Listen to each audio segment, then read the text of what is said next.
আস্তাইনু বিস-সাবরি ওয়াস-সালাহ ইন্নাল্লাহা মা'আস-সাবিরিন। ওই দোয়া করতেছে, আল্লাহ মোষটা মারছো কিন্তু মোষটা পচায়ও না, এই বলে বেটা ধৈর্য ধরছে। ইন্নাল্লাহা মা'আস-সাবিরিন। মোষটা আস্তে আস্তে ফুলতিছে, মোষটা আস্তে আস্তে কি হচ্ছে? ফুলতিছে। আপনারা বলেন তো, এটা কি দোয়া কবুল হওয়ার লক্ষণ? এই মোষ ফোলা, এটা কি দোয়া কবুলের লক্ষণ? আস্তে আস্তে মোষটা ফুলতিছে, আপনারা বলেন তো, এটা কি দোয়া কবুলের লক্ষণ? কি বলছে আল্লাহ? মারছো কিন্তু পচায়ও না, কিন্তু ফুলে উঠতেছে। ফুলে ওটা কি লক্ষণ? কিছুক্ষণ পরে মোষের চামড়া ফাটবি, তারপরে যা শুরু হবি ভাই। বর্তমানে আমাদের বাংলাদেশে যত দোয়া আমরা করতেছি, দোয়ার কারণে ফুলতিছে। ফোলা বোঝেন? হায় হায়, এতই দোয়া রে। এই দোয়ার কারণে অন্যায় কমতিছে না বাড়তিছে? জোরে কান। অন্যায় আরো বাড়তেছে। তাই বলে মনে করেন না আমি দোয়ার বিরুদ্ধে। অবশ্যই দোয়া করতে হবে, তবে দোয়া এমনি এমনি করলে হবে না, দোয়া শর্ত মোতাবেক করা লাগবে। বড় পীর আব্দুল কাদের জিলানির কাছে এক লোক এসে বলতে যে, হুজুর দোয়া করেন আল্লাহ যেন আমাকে একটা সন্তান দেয়। আব্দুল কাদের জিলানি দোয়া করে দিছে। পরের বছর এসে বলতে যে, হুজুর কি দোয়া করলেন? ভালো করে দোয়া করেন। হুজুর 3 বার সূরা ইখলাস পড়ে দোয়া করে দে, বলে আল্লাহ তুমি এই ব্যক্তির একটা সন্তান দিও। লোকটা খুশি হয়ে চলে গেছে। 3য় বছর এসে বলতেছে, আপনি আল্লাহর ওলি না কলি? আপনি আল্লাহর ওলি না কলি? 2টা বছর দোয়া করলেন, এখন পর্যন্ত সন্তানের বাপ হতে পারলাম না। এবার আব্দুল কাদের জিলানি আর দোয়া করতেছে না, চোখ বন্ধ করে বলতেছে, তুমি বিয়া করছো? না। বিয়া করেন না? বিয়া করলে তো সওয়াল হবে। আমি চাচ্ছি দোয়া দিয়া বাপ হওয়া যায় কিনা। আব্দুল কাদের জিলানী বললেন, পাগল, আমার জায়গায় যদি আল্লাহর নবীও দোয়া করে আর তোমার যদি বউ না থাকে, তুমি কোনোদিনই সন্তানের বাপ হতে পারবা না। দোয়া কবুলের শর্ত হলো বউ থাকা লাগবে। জোরে কোন কি থাকা লাগবে? আজকে আমাদের বাংলাদেশে দোয়া কবুলের শর্ত আছে না নাই? জোরে কোন আছে না নাই? দোয়া কবুলের শর্ত হলো হালাল খাদ্য খাওয়া লাগবে। দোয়া কবুলের শর্ত হলো আপনার বউটাকে পর্দার মধ্যে থাকতে হবে। দোয়া কবুলের শর্ত হলো নবীর তরিকা মোতাবেক আমাদেরকে চলতে হবে। এরপরে যে দোয়া করব, তরিকা মানে কি? নিয়ম। জোরে কোন তরিকা মানে কি?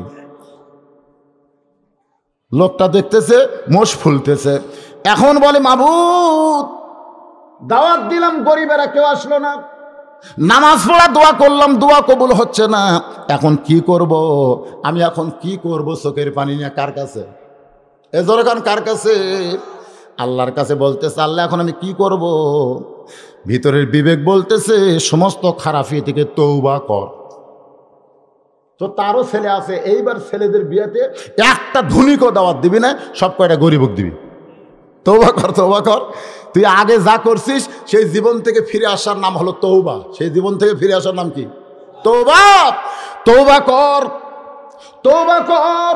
লা তাকনাতু মির রাহমাতিল্লাহ, ইন্নাল্লাহা ইয়াগফিরুয যুনুবা জামিআ, ইন্নাহু হুয়াল গাফুরুর রহিম। আল্লাহর দয়া থেকে নিরাশ হোস না। তোর মোষটা ফুলতেছে তাই বলে মনে করিস না মোষটা এখনই ফাটবে। তোর মোষ ফাটিয়া তোর বাড়ির থেকে বার হওয়া লাগবে। তওবা কর, ফিরে আয় আল্লাহর কাছে। ও তখন তওবা করে বলতেছে, মাবুদ এখন কি করব? আল্লাহ তখন তার বিবেকের আদালত খুলে দিয়ে বলতেছে, বিবেকের দিকে তাকায় দেখ তোর কি করা লাগবে। বিবেকের দিকে যেই মাত্র তাকাইছে, বিবেক বলতেছে, মানুষ মরে গেলে কি করে? মানুষ মরে গেলে কি করে? বলে কবর খোঁড়ে। তাহলে মোষ মরে গেলে কি করবি? মোষ মারা গেলে কবর খোঁড়া লাগবে। যেখানে তোর মোষ মারা গেছে ওই জায়গায় একটা বড় গর্ত কর, ওই জায়গায় বড় একটা গর্ত কর। এখন চিন্তা করেন, ধৈর্য নিয়ে কোদাল দিয়ে গর্ত করেছে, মহিষের চাইতে একটু বড়। বলতেছে আল্লাহ এখন কি করব? বিবেক বলতে, তোর বাড়িতে কি লাঠি নাই? বলে হ্যাঁ আছে। মহিষের এই পাঁচরাত দিয়ে লাঠি দিয়ে একটা ঠেলা আমার, মহিষ গর্তের মধ্যে পড়ে যাবে। যেই মাটিগুলো আছে ওই মাটি দিয়ে মহিষকে চাপা দে, তোর দোয়া কবুল হবে, তোর কাজ সিদ্ধি হবে। ধরে বলেন সুবহানাল্লাহ। আজকে আমাদের বাংলাদেশে আমাদের সকলের সমস্ত কাজ থেকে তওবা করার দরকার আছে না নাই? এই দরকার আছে না নাই? সমস্ত খারাপি থেকে আমরা তওবা করে মোষকে দাফন করা লাগবে। মোষকে দাফন করতে গেলে দুইটা জিনিস লাগবে, একটা হলো লাঠি আর একটা হলো কোদাল। ধরে কোন একটার নাম কি? আর একটার নাম হলো কোদাল। এই দুইটা জিনিস আমাদের ঠিক করলে আমরা বাংলা যেগুলো অন্যায় মহিষ আছে সমস্ত মহিষকে দাফন করতে পারবো। ধরে বলেন কথা ঠিক কে না? তাহলে ফিরে আসতে হবে আল্লাহর পথে, ফিরে আসতে হবে আল্লাহর কোরআনের পথে। একটু মনোযোগ দিয়ে শুনবেন। নবী বললেন, ওমর তদন্ত করার আগে কোনো রিপোর্ট দেওয়া যাবে? ওমর ফারুক যেমন গরম মানুষ, তার চাইতে বেশি আবার নরম মানুষ। জোরে কান সুবহানাল্লাহ। আপনার ওমর ফারুকের জীবনী পড়লে আশ্চর্য হয়ে যাবে। তিনি যেমন নরম মানুষ, তার গরম মানুষ তার চাইতে বেশি নরম। তার জীবনে পড়ছেন আপনারা? এত নরম। যখন অর্ধ পৃথিবীর খলিফা হলেন, আমাকে এমপি মন্ত্রী হলে তো এরকে ধারত যাওয়া যায় না। জোরে কান কথা ঠিক কিনা? আর হযরত ওমর যখন অর্ধ পৃথিবীর খলিফা হয়েছেন, তিনি কত নরম মানুষ একটা তার হেকায়া কাহিনী শোনেন। গভীর রাত্রে তিনি কিন্তু ঘুমাতেন না। তিনি মানুষের দুঃখ কষ্ট দেখার জন্যে মদিনার অলি গলি রাস্তায় ঘুরতেন।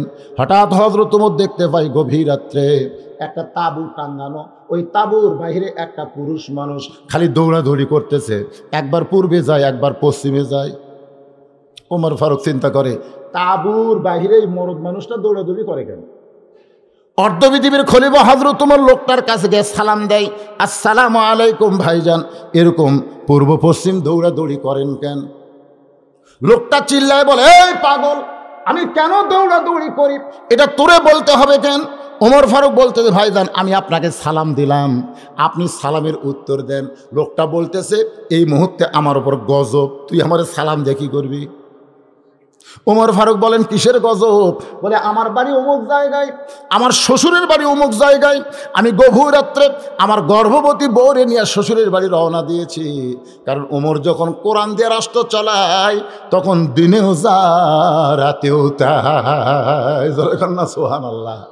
ওমর ফারুক কি দিয়ে রাষ্ট্র চালায়? যখন কোরআন দিয়ে রাষ্ট্র চলবে তখন দিনও যেমন রাতও তেমন। মানুষের কলিজায় একমাত্র আল্লাহ ছাড়া অন্য কোনো চোর ডাকাতের ভয় থাকবে? বর্তমানে আমাদের কলিজাত কার ভয়? মসজিদের মধ্যে নামাজ পড়বার গেলেও স্যান্ডেল জুতা যদি 1200 টাকার হয়, আমরা চিন্তা করি এটা কি দরজাত রাখবো না মসজিদের মধ্যে নিয়ে যাব? কার ভয়? আল্লাহর ভয় না চোরের ভয়? এ কথা কান, কার ভয়? লোকটা বলতেছে, ওমর ফারুক যখন আল্লাহর কোরআন দিয়ে রাষ্ট্র চালায় তখন দিনেও যা রাতেও তাই। আমার গর্ভবতী বউরে নিয়ে আমি আমার শ্বশুরের বাড়িতে যাচ্ছিলাম, কিন্তু রাস্তার মাঝখানে আমার বউটার এমন প্রসব বেদনা উঠেছে, আমি তাঁবুর মধ্যে বউটারে রাখছি আর বাহিরে উত্তর দক্ষিণ করতেছি, এখন আমি কি করব ভাইজান?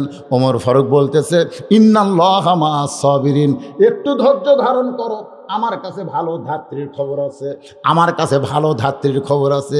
যে ওমর সালাম দিয়েছে লোকটা সালাম নেয় নাই, তিনি বলতেছেন একটু ধৈর্য ধারণ করো, আমার কাছে ভালো ধাত্রীর খবর আছে। ওমর এক দৌড়ে বাড়িতে এসে বউকে বললেন, বিবি রে, তুমি কি জান্নাতে যাবার চাও? তুমি কি জান্নাতে যাবার চাও? বউ বলে, 100 বার চাই, 1000 বার চাই, যদি জান্নাতে যাবার চাও তাহলে আমার সঙ্গে এই রাত্রেবেলা রওনা দাও। বউ সঙ্গে আসার বলে, স্বামী গো, জান্নাত কোথায়? বলে, ওই যে তাঁবু, ওই তাঁবুর মধ্যে একটা গর্ভবতী মহিলা প্রসব বেদনায় কষ্ট পায়, তুমি তার সন্তানটা একটু ধাত্রী হয়ে একটু কষ্ট করে সন্তানটা খালাস করার চেষ্টা করো। এবার ওমর ফারুকের বিবি তাঁবুর মধ্যে ঢুকে কিছুক্ষণ পরে বলতেছে, ইয়া আমিরাল মুমিনিন, আপনার বন্ধুকে খবর দেন, সে একটা সন্তানের বাবা হয়েছে। আপনার বন্ধুকে খবর দেন, ইয়া আমিরাল মুমিনিন। লোকটাকে থরথর করে কাঁপতেছে, ওরে বাবারে, আমিরুল মুমিন হযরত ওমরকে আমি সালাম দিয়েছে, সালাম নেইনি, যে ভাষা ব্যবহার করেছে, আমার যে কি হবে? ওমর ফারুক লোকটার কপালে হাত দিয়ে বললেন, ভাই, আমি আর আগেকার উমর নাই, আমি যেদিন থেকে খলিফা হয়েছি সেদিন থেকে নরম হয়ে গেছি। জোরে কর না সুবহানাল্লাহ। তাহলে কি বুঝতেছেন? ওমর ফারুক যেমন গরম তার চাইতে বেশি। যেই নবী বলেছেন ওমর তদন্ত করার আগে কোনো অভিযোগ করা যাবে না, অভিযোগ করেছে তদন্ত না করে রিপোর্ট দেওয়া যাবে না। ওমর ফারুক নবীর কাছে থাকার সাহস পাইলেন না, না জানি আবার কোনো বেয়াদবি হয়ে যায়। ওমর ফারুক তালহার বাড়ির চারিধার ঘুরতেছে, এই বাড়ির মধ্যে তুই কি পাইলি? নবী দরজায় সালাম দেয়, তোরে ডাকে, আর তুই দরজা খুলিস না, তুই এত বড় বেয়াদব হয়নি? এই বাড়ির মধ্যে তোর কি আছে? আমি একটু বাহির থেকে তদন্ত করে দেখতে চাই। আমাদের কাছে মসজিদ ভালো না বাড়ি ভালো? এর জোরে কারণ কোনটা ভালো? কথা কর না কেন? হ্যাঁ, মসজিদ ভালো। মসজিদে আমরা থাকতে পারি না, বাড়ির দিকে দৌড়াই। ওমর ফারুক বাড়ির চারিধার তদন্ত করতে গিয়ে প্রাচীর, ওই চাটাইয়ের প্রাচীর এক জায়গায় পুরাতন হয়ে গেছে। ওই পুরাতন চাটাইয়ের ফাঁক দিয়ে তাকায় দেখে তালহার বাড়িতে ছোট্ট একটা বাচ্চা রশি দিয়া গরু ছাগলের মতন বেঁধে রাখছে। তালহার বাড়িতে ছোট্ট একটা বাচ্চাকে রশি দিয়া গরু ছাগলের মতন বেঁধে রাখছে। ওমর ফারুক চমকে গেল, এত ছোট্ট একটা বাচ্চাকে গরু ছাগলের মতন রশি দিয়া বেঁধে রাখছে, এইটা কোনোদিন কোনো মানুষ হওয়ার পারে? এই দৃশ্য দেখার পরে হযরত ওমর যেই মাত্র নবীর কাছে আয়েশা হাজির হয়েছে, এমন সময় তালহা ঘরের দরজা খুলেছে, এমন সময় তালহা ঘরের দরজা খুলেছে। আল্লাহ নবী বলে, তালহা, ওসমান গনি তোমার বিরুদ্ধে অভিযোগ করছে। ওসমান গনি তোমার বিরুদ্ধে অভিযোগ করেছে।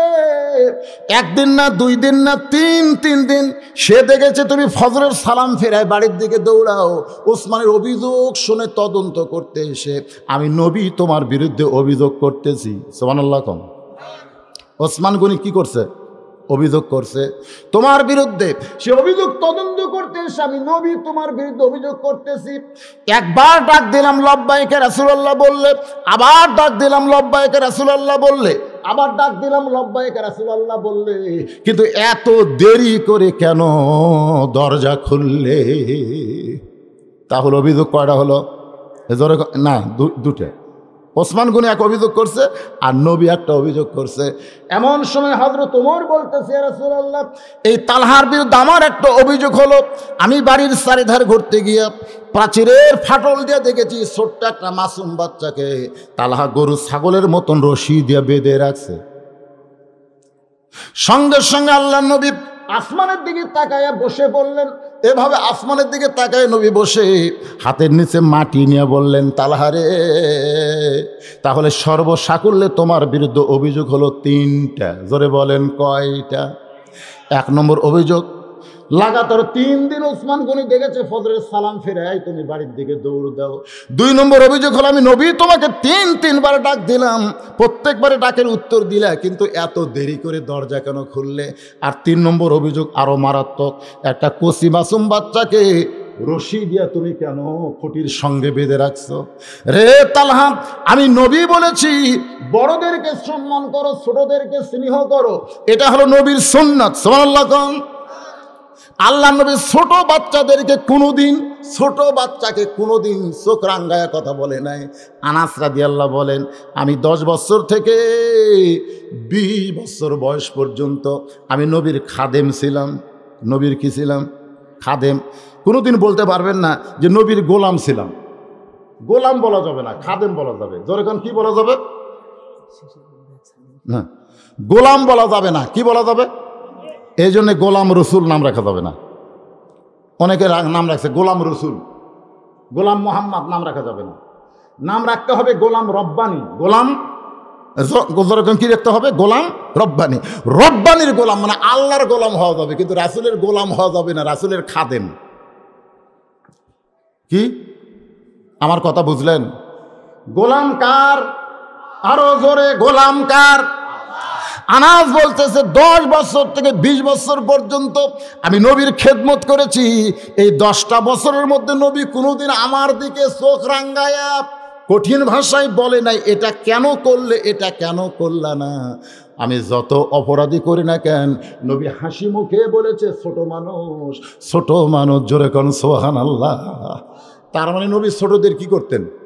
স্নেহ করতেন। নবী ছোটদের কেমন স্নেহ করতেন? নবীর জীবনে পড়লে আপনারা দেখবেন, নবী রাস্তা দিয়ে যাওয়ার সময় দেখে নবীর 2টা নাতি কাঁদতেছে। একটা ধুলাত গড়াগড়ি দিয়ে কান্দে, আর একটা ডাঁড়ায় ডাঁড়ায় কান্দে। একটা নাম হাসান, একটার নাম হলো হোসাইন। যে ধুলাত গড়াগড়ি দিয়ে কান্দে তার নাম হলো হাসান, হোসাইন, আর যে দাঁড়ায় দাঁড়ায় কান্দে তার নাম হলো হাসান। আল্লাহ নবী চমকে গিয়ে বলে, কে রে হোসাইন, তুইও কান্দিস? হাসানও কান্দে, ব্যাপার কি? হোসাইন বলে, নানু ভাই, আমার কান্দার কারণ হলো এই হোসাইন, এই হোসাইন। আল্লাহ নবী বলে, কি হয়েছে? বলে, কিছুক্ষণ আগে রাস্তা দিয়ে একটা ঘোড়া গেছে, সেই ঘোড়া দেখার পর থেকে তোমার হোসাইনকে ঘোড়ায় চড়ার বায়না ধরছে। আমি এখন হাসান ঘোড়া পাইব কোন জায়গায়? ঘোড়া দিবার পারি না বলে ধুলাত গোড়াগড়ি দিয়ে কাঁদতেছে। সঙ্গে সঙ্গে নবী মুচকি হাসি দিয়া হাসানের কাছে বলতেছে, কেরে হাসান, তুই কি বলতে পারিস না বাড়ির মধ্যে ঘোড়া আছে? হাসান বলতেছে, আমি মিথ্যা কথা বলতে পারবো না, বাড়ির মধ্যে ঘোড়া নাই। এই মিথ্যা কথা কেমনে বলবো? আল্লাহ রাসূল হাসানের কপালে একটা চুমা দিলেন, কারণ হাসান রাদিয়াল্লাহ অবিকল আল্লাহর নবীর মতো। সুবহানাল্লাহ। হযরত হাসান অবিকল, নাক, মুখ, চোখ, গায়ের রং একেবারে লম্বা, সব দিক দিয়ে নবীর মতো। জোরে কোন সুবহানাল্লাহ। আল্লাহর নবীর মতো অবিকল চেহারা। হাসান বলতেন, মিথ্যা বলবার পারবো না, বাড়ির মধ্যে তো ঘোড়া নাই। সঙ্গে সঙ্গেই ধুলা মাখা হোসাইনকে নবী বুকের মধ্যে নিয়ে হাসানের হাতটা ধরে নিয়ে যায়, বলে, চল তোদের দুই ভাইকে আমি ঘোড়া দেখাই। বাড়ির মধ্যে ঢুকি নবী দরজা বন্ধ করে দেয়। হাসান বলে, নানু ভাই, দরজা বন্ধ করলেন কেন? আল্লাহ নবী বলে, হাসান রে, দরজা খোলা পাইয়া যদি ঘোড়া বার হয়ে যায়, এজন্য আগেই দরজা বন্ধ করলাম। দরজা বন্ধ করার কারণ হলো রাস্তা দিয়ে কোনো মানুষ যাবার সময় যেন বাড়ির মধ্যে দেখতে না পায়। আল্লাহ নবী নিজেই ঘোড়া হইয়া তার দুইটা নাতির সঙ্গে খেলতেছে। সুবহানাল্লাহ, বলে কর না খান। আল্লাহ নবী নিজে উপর হয়ে বলতেছে, কেরে হোসাইন, যেই ঘোড়া রাস্তা দিয়ে গেছে সেই ঘোড়ার চাইতে ঘোড়া যদি ভালো হয় তাহলে আয় ঘোড়ার পিঠে চড়। এবার হোসেন ছোট্ট দৌড়ে এসে নবীর পিঠের উপর লাফ দিয়ে চড়েছে। আল্লাহ নবী মাথা এরকম পাকা করে দেখে হাসান দাঁড়ায় দাঁড়ায় কাঁদতেছে। রাসূল বলে, কেরে হাসান, কান্দিস কেন? এই ঘোড়া যদি পছন্দ হয় তাহলে ঘোড়ার পিঠে চড়, আর যদি পছন্দ না হয় তাহলে দাঁড়ায় থাক। সঙ্গে সঙ্গে হাসান চিন্তা করতেছে, পছন্দ যদি হয় তাহলে চড়। আল্লাহ নবীকে নিজের জীবনের চাইতো হাসান বেশি মহব্বত করে। জোরে বল সুবহানাল্লাহ। এখন কি করবে, মন চায় না।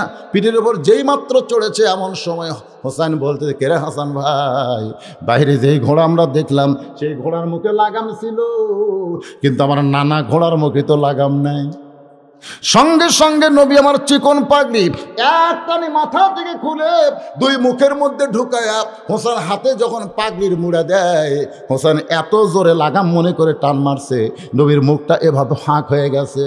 একটু দূরে ছিল মা ফাতেমা, দৌড়ে এসে হাসানকে এত জোরে ধাক্কা মারছে, হোসেনকে মারছে সর। দুইটা সন্তান কাঁদতে কাঁদতে যখন চলে যায়, আল্লাহ নবী দাঁড়িয়ে বললেন, ফাতেমা, শিশুকালে আমার মইরা গেছে মা, গর্ভে থাকে মরছে পিতায় আমি চোখে দেখলাম না। আমি এমন একটা এতিম রে, আমি একটু নানা হয়ে নাতির সঙ্গে খেলতে চাই, অথচ তুই খেলা করতে দিলি না। ফাতেমা বলতেছে, বাবা, হাসান হোসেন যে বেয়াদবি করতেছে। আল্লাহর নবী বললেন, ফাতেমা তুই সাক্ষী থাক, আমি হাসান হোসেন নবী না, আমি হইলাম ওই দুই ধনের নানা। জোরে কর না সুবহানাল্লাহ। আমি হাসান হোসেনের নবী না, এই দুই ধনের নানা। আল্লাহ নবী বলেন, তালহা, আমি যদি ছোট বাচ্চাদের সঙ্গে নবী হয়ে খেলা করি, কোন অপরাধ করেছে তোমার ছোট্ট ছেলে? গরু ছাগলের মতন তাকে রশি দিয়া বেঁধে রাখছো। হয়তো আপনারা বলবেন, হুজুর হাসান হোসেন তো নবীর নাতি, এই জন্য দয়া করছে। খালি নবীর নাতিক দয়া করছে? নবীর জীবনে পড়ে দেখেন, নবী আমার জোহরের নামাজের ইমামতি করবে, হযরত বেলাল আকামত দিছে, নবী মেহরাবের মধ্যে গেছে। নবী মেহরাবের মধ্যে যখন আল্লাহু আকবার নিয়ত করবে, এমন সময় এক ইহুদির বাচ্চা, ইহুদি, নবীর সাহাবীরও সন্তান না, একটা ইহুদির সন্তান মসজিদের জানলাতে বলতেছে, ও মুসলমানের নবী, আজকে দুপুরবেলায় আপনাকে আমার বাবা দাওয়াত দিছে। সঙ্গে সঙ্গে নবী ওই মেহরাব থেকে বের হয়ে এসে ওই বাচ্চার মুখে একটা চুমা দিয়ে, জানলার এবার থেকে চুমা দিয়ে বলতেছে, বাবা একটু দেরি করো, কারণ নামাজ শেষ হলে যাব।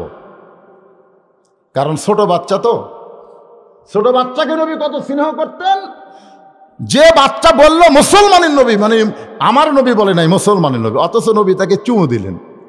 নামাজ শেষ করে ছোট বাচ্চার সঙ্গে আল্লাহ নবী ইহুদির বাড়ির দরজায়, সঙ্গে সঙ্গে ইহুদি চিৎকার করে বলতেছে, একটা ছোট বাচ্চা দাওয়াত দিল আর ধ্যাং ধ্যাং করে দাওয়াত খাবার আইলেন। আপনি জানেন আমি একজন ইহুদি, আমি কুকুরকে সম্মান দেই, কিন্তু মুসলমানের নবীকে আমি কোনোদিন খাবার দিবার পারবো না। নবী কথাটা হজম করে চলে আসলেন, সাহাবীদেরকে বললেন না। পরদিন একই সময় ওই বাচ্চা এসে বলতেছে, ও মুসলমানের নবী, আজকে দুপুরবেলায় আমার বাবা আপনাকে দাওয়াত দিয়েছে। গতকালের ঘটনা নবী জানে না? জোরে গান জানে কি জানে না?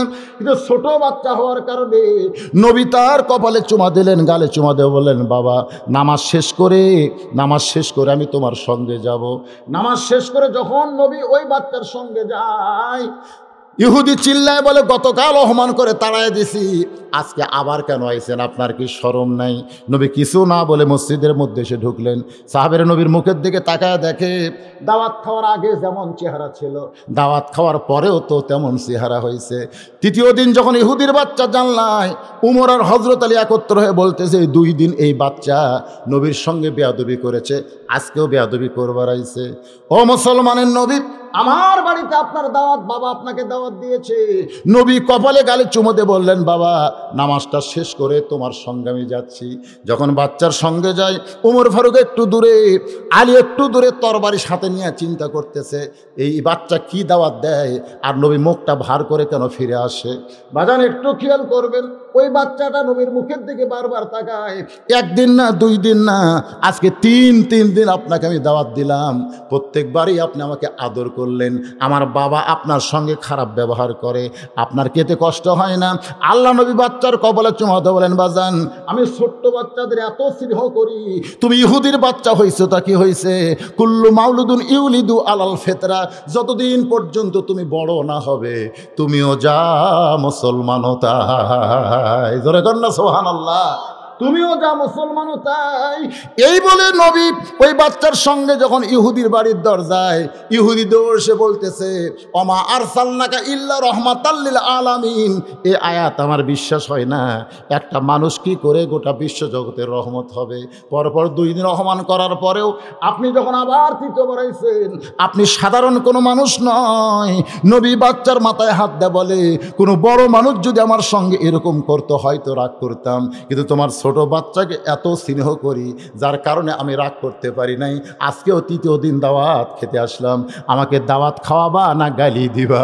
ইহুদি এক দৌড়ে এসে নবীর পায়ের মধ্যে ঢুকে বলে, ওগো নবীজি, আর গালি নয়, আর গালি নয়, আমারে পড়ায় দেন লা ইলাহা ইল্লাল্লাহু মুহাম্মাদুর রাসূলুল্লাহ।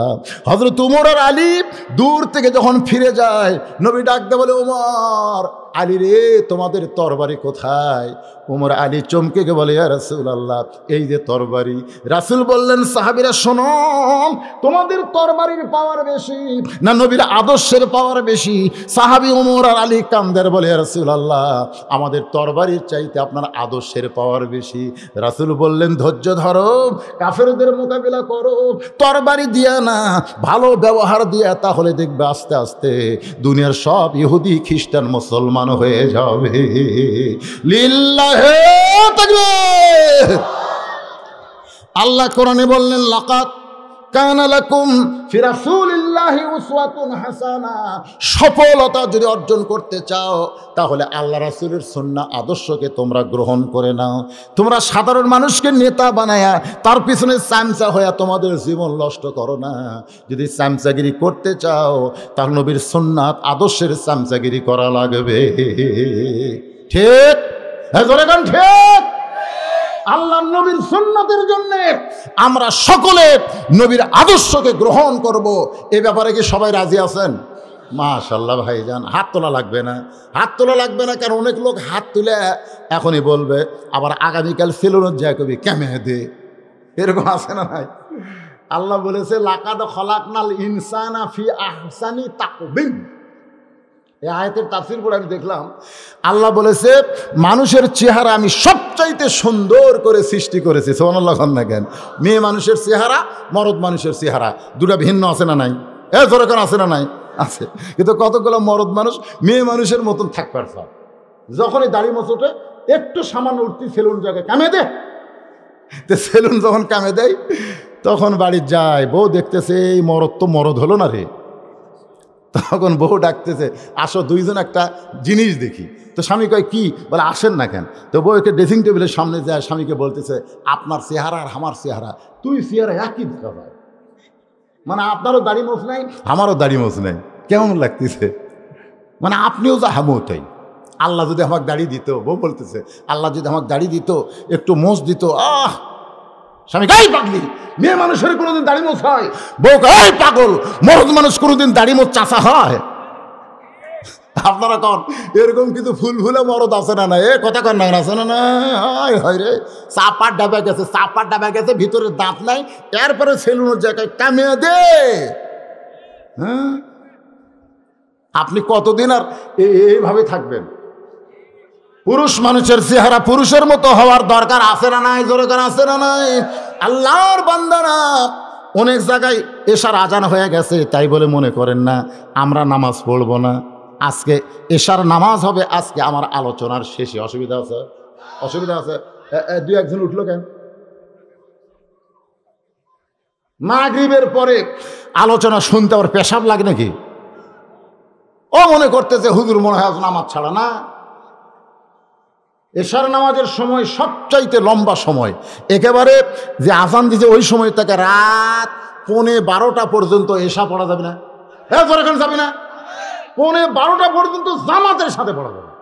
আল্লাহ রাসূল হাদিসে বলেছেন তোমাদের যদি কষ্ট না হতো তো এশার নামাজ আমি একটু রাতেই পড়তাম। রাসূল বলেছেন একটু দেরি করে পড়াটাই আল্লাহ রাসূলের পছন্দ। আজান তো দিবেই, মুয়াজ্জিন সাহেবের চাকরি আজান দেওয়া, বোঝেন না? কেবল 8:07 বাজতেছে, আরও যদি আধ ঘন্টা 1 ঘন্টা হয় অসুবিধা আছে? ভাইজান চিন্তা করতেছেন নাকি যে নামাজ হবে না? কোনো টেনশন না, খালি ডাবিয়া বসা যান, বিশাল জামাতে নামাজ হবে। আল্লাহর বান্দার একটু মনোযোগ দিয়ে শোনেন। আল্লাহর নবী ছোট ছোট বাচ্চাদেরকে স্নেহ করেছেন। রে তালহা, তোমার ছোট মাসুম বাচ্চা এমন কি অপরাধ করেছে যে অপরাধের কারণে রশি দিয়ে তুমি খুঁটির মধ্যে বেঁধে রাখছ? সর্বসাকল্যে তোমার বিরুদ্ধে অভিযোগ হলো 3টা। ধরে বলেন কয়টা? 1 নম্বর অভিযোগ ওসমান গনি 1 দিন না 2 দিন না 3 দিন দেখেছে তুমি যেই মাত্র আমি ফজরের সালাম ফেরাই বাড়ির দিকে দৌড় দাও। তালহা কান্দের বলে রাসূলুল্লাহ 3 দিন ওসমান গনি দেখেছে, কিন্তু এর চাইতেও আগে থেকে আমি আমল করতেছি। মানে ওসমান গনি কয়েকদিন দেখছে, কিন্তু এর অনেক আগে থেকে আমি এই আমলই করতেছি।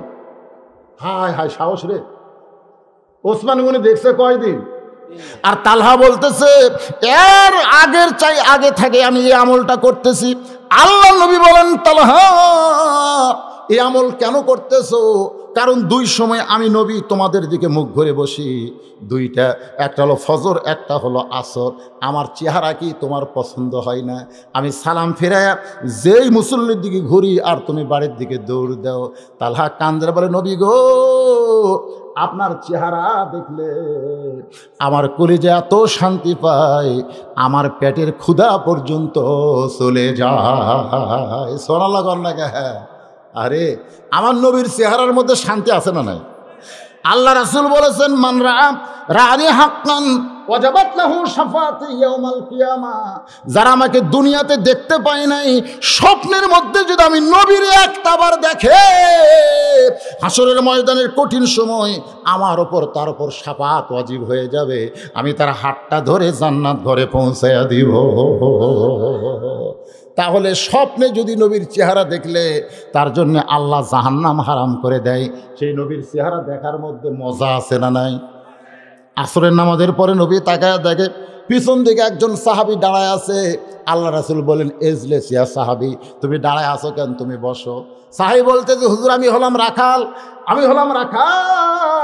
হযরত বেলাল যখন আসরের আজান দিয়েছে, ওই আজান শোনার সঙ্গে সঙ্গে আমি উট দুম্বা চড়ানো বাদ দিয়া আপনার পিছনে নামাজ পড়ার জন্য দৌড় দিলাম। আমি এত দূরে ছিলাম, আস্তে আস্তে দেখি মসজিদ ভরে, বারান্দা ভরে গেছে।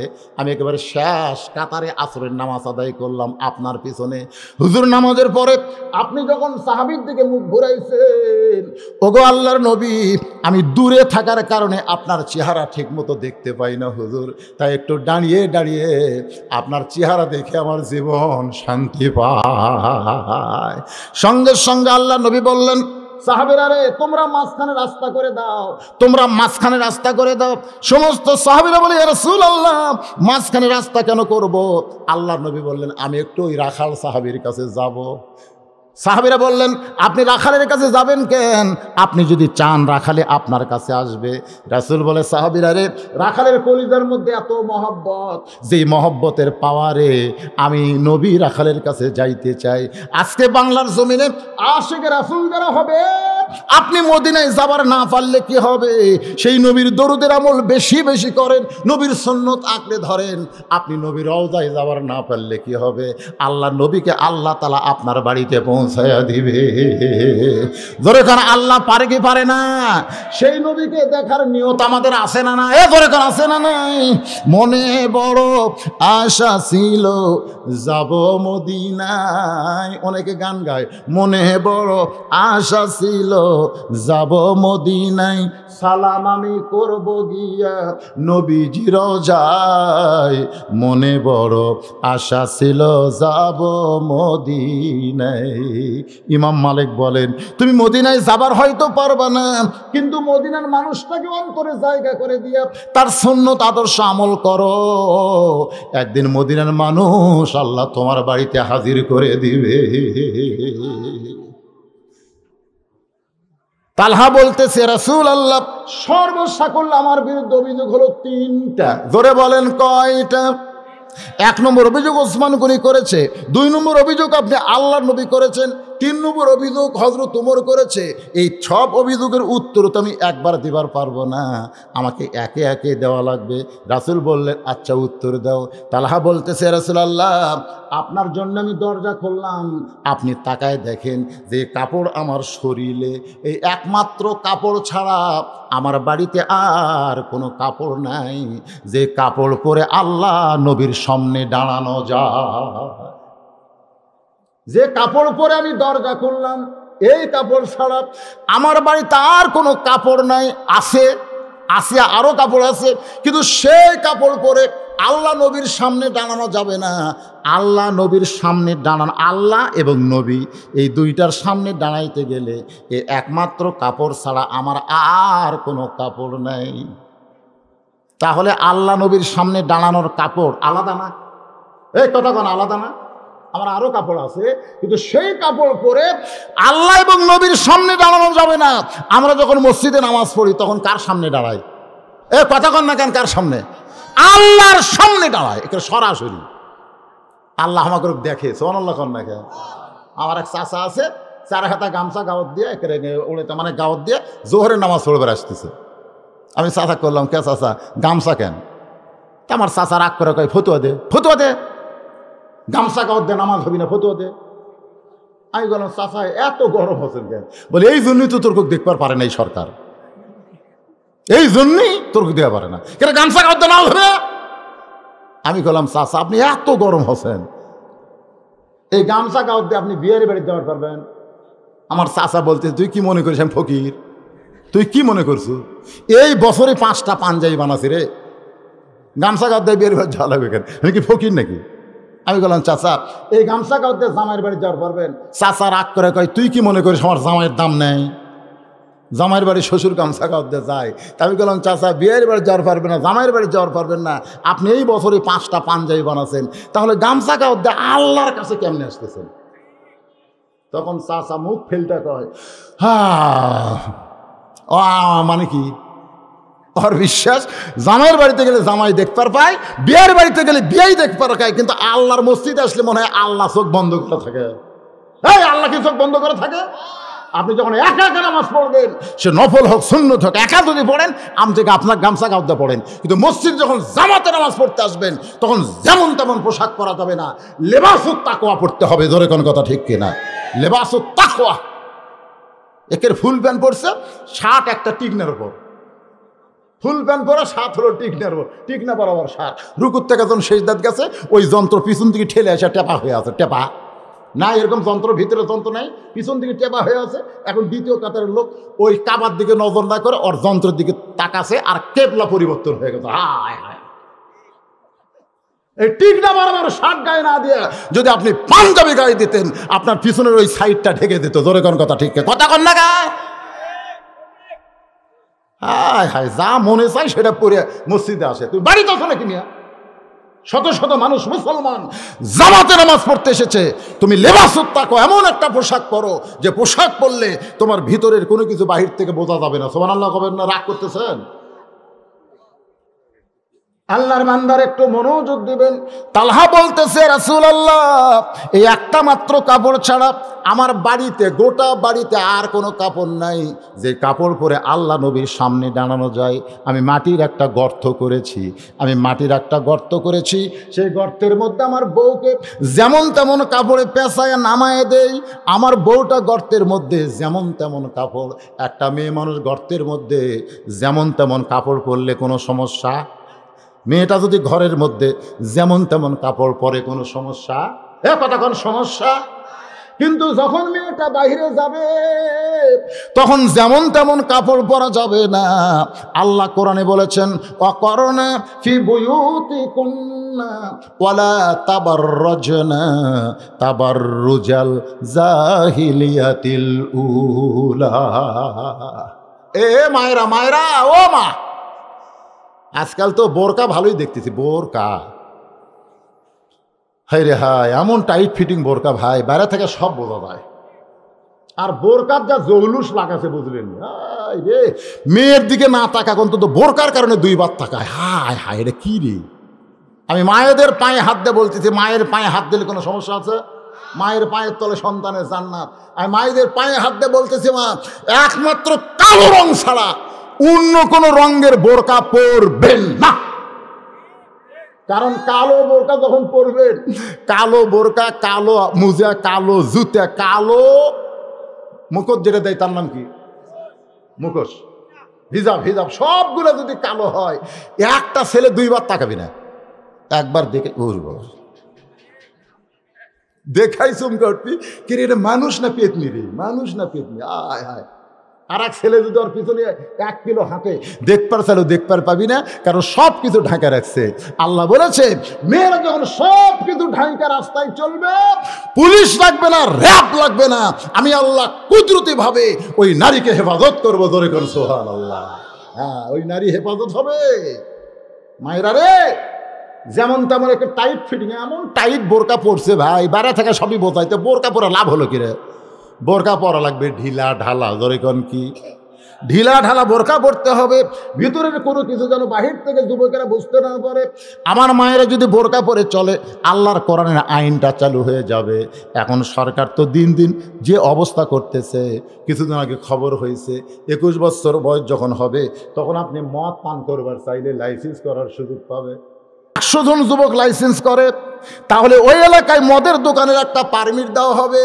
এমনি তো আমাদের ছেলেরা যত অন্যায় করতেছে, এমনি তো ফেসবুকের মাতাল হয়ে গেছে, এখন আবার মদ খাওয়ার যদি লাইসেন্স দেয়, তাহলে আমাদের সামনের অবস্থা খুব একটা ভালো। কথা কেন ভালো? এমন অবস্থা ভাই, আমি প্রায় ওয়াজে বলি, ফেসবুক শরীফ লিয়া ছেলে বসে আছে, পাবজি গেম। ধরে কোন কি গেম? একে রাস্তার ধারো খেলতেছে। হ্যাঁ, রাস্তাতে খেলতেছে, ওই রাস্তাতে একটা কুত্তে যাচ্ছে, কুত্তে যায় আর চিন্তা করে, ওটা মানুষ না গাছ, মানে লড়েও না চড়েও না, এত মগ্ন হয়ে গেছে। কুত্তে এসে আর পিটেঙ্গে শুনলো, ওই তাও বুঝবার পারেনি। তখন কুত্তে দেখতেছে, শুনতেছি কি সুন্দর গন্ধ লাগতেছে, গাও ঘামা গন্ধ, উই দিছে পেশাব করে। কুত্তে সেই পেশাব করে দিচ্ছে, তখন ওই তাকে দেখে কুত্তে গেল। হায় হাই রে, ফেসবুকের নেশায় যুবকেরা যদি এই মাতাল হয়, তাহলে মদ পান করলে আর কি হবে? আজ থেকে 2-3 বছর আগে আমরা সরকারকে ধন্যবাদ দিয়েছি, কারণ সরকার বলেছে মাদক মুক্ত বাংলাদেশ সরকার গড়াবার চায়। এখন সরকার আবার বলতেছে মদ খাওয়ার লাইসেন্স দেওয়া হবে, দোকানের পারমিট দেওয়া হবে। হায় হায় হায়, আপনার তো মদ পান করা কোরআনে ডাইরেক্ট হারামের কথা আছে না, কথা কোন আছে না নাই? তাহলে যেইটা মুসলমানের জন্য আল্লাহ হারাম করেছেন সেইটার যদি লাইসেন্স বাংলাদেশের যুবকদেরকে দেওয়া হয়, আমরা মুসলমান ঈমান নিয়ে বাঁচতে গেলে এই আইন বলবৎ করতে দেওয়া যাবে? কারা কারা রাজি? দুই হাত তুলে আল্লাহকে দেখান। লিল্লাহি তাকবীর। হাত নামান। আল কোরআনের আলো ঘরে ঘরে সব জায়গায়। আমি যেই বলবো আল কোরআনের আলো, আপনারা বলবেন সব জায়গায় জালো। আল কোরআনের আলো। আল্লাহর নবী বলেন, তালহা বলো তারপরে খবর কি? তালহা বলতেছে, রাসূলুল্লাহ আমার বউকে গর্তের মধ্যে যেমন তেমন কাপড়ে পেঁচায়া নামায়া দিয়া আমি ফজরের নামাজ পড়তে যাই, ফজরের নামাজ আদায় করতে যাই। ফজরের নামাজের পরে আপনি যখন সাহাবীর দিকে মুখ ঘুরেন, আমি তার আগেই কিন্তু বের হয়ে আসি, কারণ আপনার চেহারা দেখার সঙ্গে সঙ্গে আমার বউটা যে যেমন তেমন কাপড় পরে গর্তের মধ্যে আছে এটা আমার মনে থাকবে না, কারণ আপনার চেহারা দেখার সঙ্গে সঙ্গে আমি সব কিছু ভুলে যাই। সুবহানাল্লাহ। হুজুর আপনি যখনই সাহাবীর দিকে মুখ ঘুরেন তার আগেই আমি তড়িঘড়ি করে বের হয়ে আমি বাড়ির দিকে দৌড় দেই। দৌড় দেওয়ার কারণ হলো আমি যে কাপড় পরে আপনার জন্য দরজা খুলেছি এই কাপড়টা আমার বউকে দিবার চাই, আমার বউটা এই কাপড় পরে নামাজ আদায় করবে। এই জন্য তড়িঘড়ি করে এসে যেমন তেমন কাপড় পরে আমি গর্তের মধ্যে নাইমা গেছি, আর এই কাপড়টা পরে আমার বউ আল্লাহর ফরজ নামাজ আদায় করে, নামাজ আদায় করে নামাজের পরে খুব খেয়াল করবেন, আমার বউটা যখন আল্লাহর শুকরিয়া আদায় করতেছে এমন সময় আপনি দরজায় তালহা তালহা বলে ডাকতেছেন। হুজুর আপনি দরজায় তালহা বলে ডাকেন, আমি গর্তের ভিতর থেকে লব্বাইকে রাসূলুল্লাহ বলি, কিন্তু দৌড়ে এসে দরজা খুলতে পারি না, কারণ আমার পরনে এমন একটা কাপড়, এই কাপড় পরে আপনার জন্য কেমনে দরজা খুলবো? আমার বউকে আবার হ্যাঁচকা টান দিয়ে গর্তের মধ্যে নামাবারও পারি না, কারণ বউটা তখন আল্লাহর কাছে। জোরে কোন কার কাছে? যখন কোনো বান্দা বান্দি নামাজ পড়ে তখন বান্দা বান্দি কার কাছে? জোরে কোন কার কাছে? আমার বউটা তখন আল্লাহর কাছে। এমন সময় আপনি দরজায় আমাকে ডাকতেছেন, আমি এখন কি করব? নিরুপায় হয়ে গেছি। আনতা আবুদুল্লাহ কাআন্নাকা তারাহু ফাইন লাম তাকুন তারাহু ফাইন্নাহু ইয়ারাকা। জোরে কোন সুবহানাল্লাহ। আমার বউটার যখন নামাজ শেষ এক টানে বউকে গর্তের মধ্যে নামায় দিয়ে যেই কাপড় আমি পরেছিলাম গর্তে সেই কাপড় আমার বউকে পরায় দিয়া, ইয়া রাসূলুল্লাহ ওই কাপড় পরে আমি আপনার জন্য দরজা খুলেছি। ওসমান গনি কান্দে, নবী কান্দে, সমস্ত সাহাবীরা কান্দে। ওসমান গনি কান্দার বলে, তালহা ভাই তোমার বাড়ির খবর না যাই না, আমি তোমার বিরুদ্ধে অভিযোগ করছি, ভাই তুমি আমাকে আল্লাহর হস্তে মাফ করে দাও। নবী বলে, ওসমান তুমি যদি অভিযোগ না করতে তাহলে আমি নবী তদন্তে আসতাম না, আর তদন্তে যদি না আসতাম এত কষ্ট করার পরেও আস্তাইনু বিস-সাবরি ওয়াস-সালাহ ইন্নাল্লাহা মা'আস-সাবিরিন, এত কষ্টের মধ্যেও তালহা ধৈর্য ধারণ করে আল্লাহর নামাজ আদায় করতেছে, এই খবরটা আমরা জানতে পারতাম না। জোরে বলেন ঠিক? তাহলে তদন্ত করতে আসা এখানে ওসমানের দোষ আছে? যদি অভিযোগ না করতে তাহলে আমরা তো তদন্ত করতে আসতে পারতাম না। উমর ফারুক বলে, রাসূলুল্লাহ ওই ছোট মাসুম বাচ্চাকে রশি দিয়ে খুঁটির সঙ্গে বাঁধা রাখছে, তার খবর কি? আল্লাহ নবী বলে, তালহারে এখন তোমার বিরুদ্ধে উমর ফারুক অভিযোগ করেছে ওই কচি মাসুম বাচ্চাকে রশি দিয়ে বেঁধেছ, তার কারণ কি? তালহা বলতেছে, হুজুর এই যে আপনি দেখেন আপনার পাশে আমার দরজায় যে খেজুর গাছ, হুজুর আজকে কয়েকদিন হলে খেজুর পাক ধরেছে, এ রাতের বাতাসে ওই পাকা খেজুরগুলো টস টস করে গাছের গোড়ায় পড়ে। ওগো আল্লাহর নবী এই গাছটা হলো একটা ইহুদির গাছ। জোরে বলেন কার গাছ? আমি একজন নবীর সাহাবী, আমি একজন মুসলমান, আমার দরজায় গাছটা হলো ইহুদির গাছ।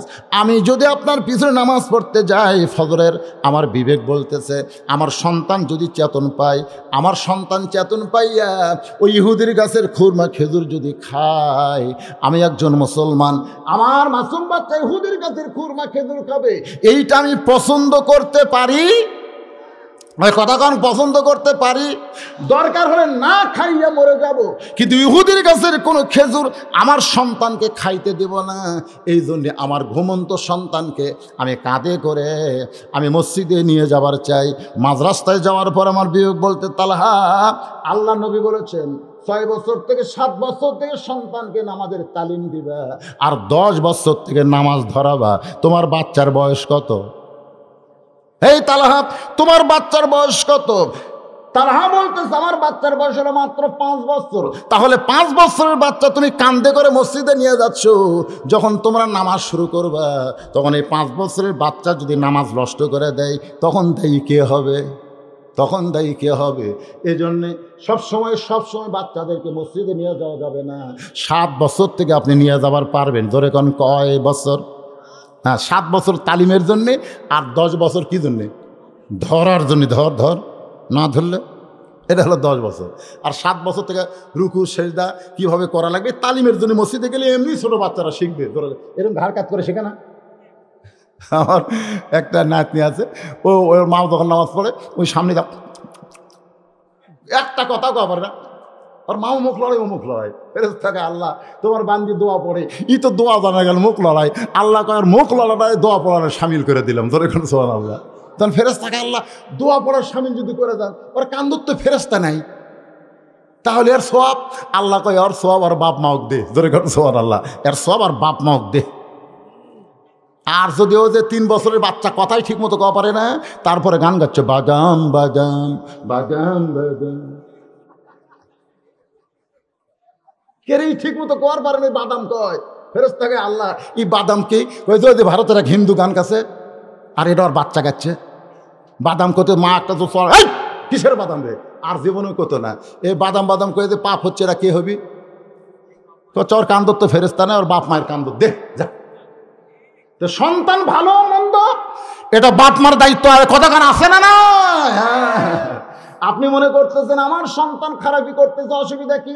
ওই খারাপের ওর যদি কান্দে লেখার ফেরেশতা না হয়, 10 বছর আগে ফেরেশতা কান্দে দেয় না। তালহা বলতেছে, রাসূলুল্লাহ, আমি মসজিদের মাঝ রাস্তায় গিয়ে যখন আমার বিবেক বলল তোর বাচ্চা যদি নামাজ নষ্ট করে দেয়, আমি আবার দৌড়ে এসে ওই বাচ্চাকে রাখতে পারি না। সে এত পায়ে যদি ইহুদির গাছের খোরমা খেজুর খায়, এই জন্য হুজুর রশি দিয়ে আমার বাচ্চাকে খুঁটির মধ্যে বেঁধে রাখছি। এখন আপনার জন্য দরজা খুললাম, এ পর্যন্ত আমি বাচ্চার বাঁধন খুলতে পারি নাই।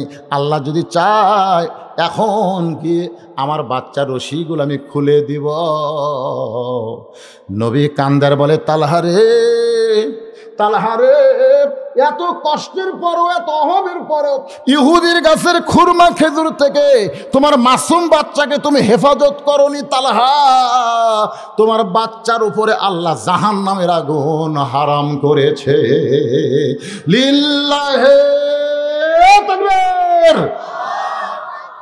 কি মনে করতেছেন একটা মুসলমান ইহুদির গাছের খুরমা খেজুর থেকে তার মাসুম বাচ্চাকে বাঁচায়?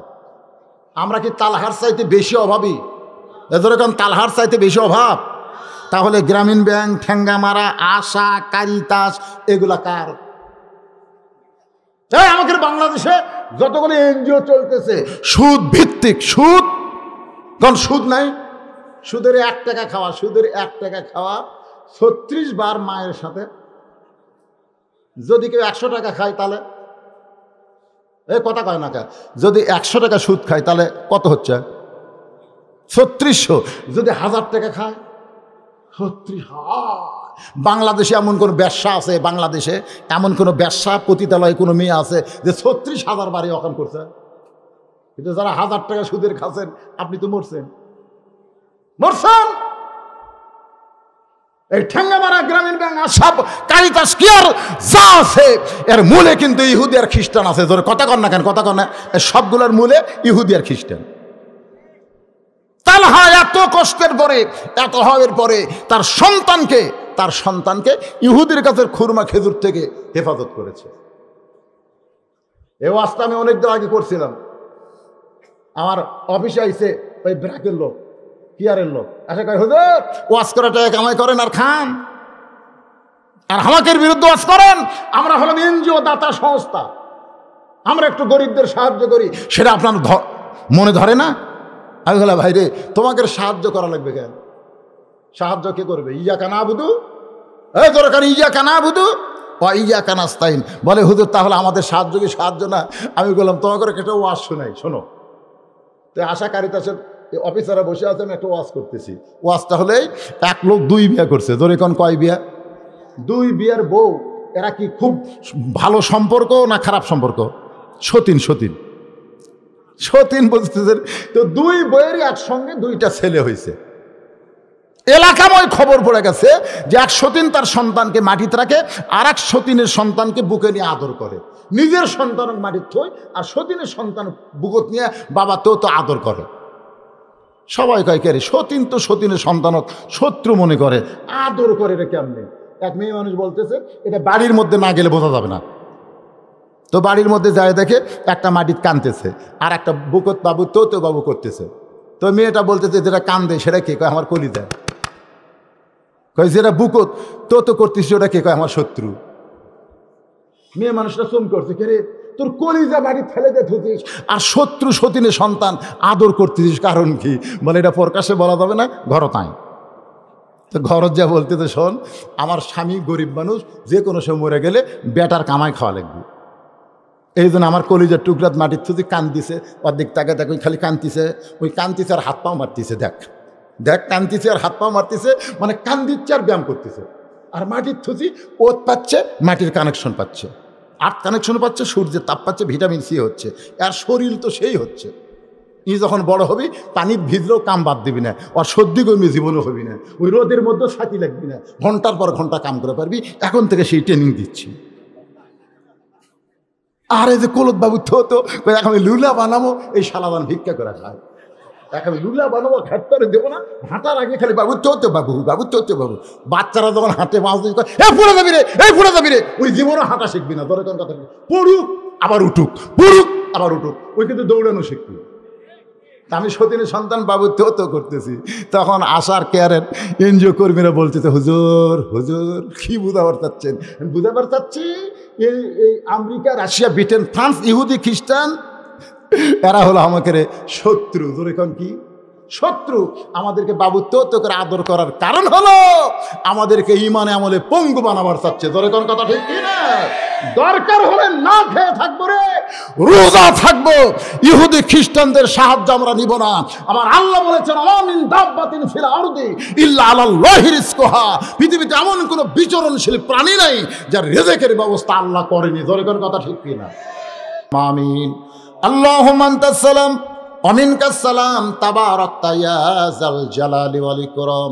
আয় আল্লাহ তাআলা, মাগরিবের নামাজের পর থেকে এই দীর্ঘ সময় পর্যন্ত তোমার পাগল বান্দা বান্দিরা এই জান্নাতের বাগানে বসে নামাজ এবং ধৈর্য সম্পর্কে আলোচনা শুনেছে।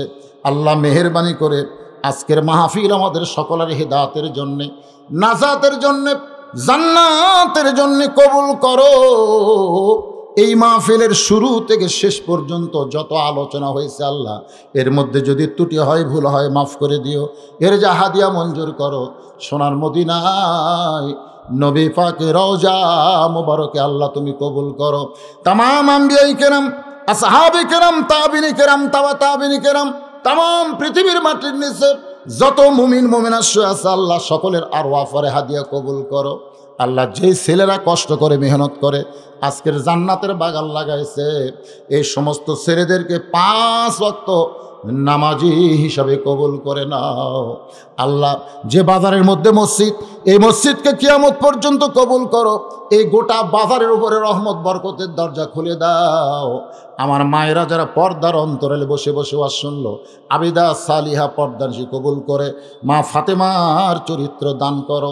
মাবুদ, আমরা যারা হাত তুলেছি আমাদের মধ্যে জনম দুঃখনী মা যাদের কবরের ঘরে চলে গেছে, আল্লাহ ছোট্ট একটা শব্দ হলো মা, এই নামের মধ্যে যে কি মধুরে, যাদের মা নাই তারা বুঝতেছে এই দরদের মা যাদের কবরে গেছে। আল্লাহ মেহেরবানি করে মায়ের কবর জান্নাতের টুকরা বানিয়ে দাও।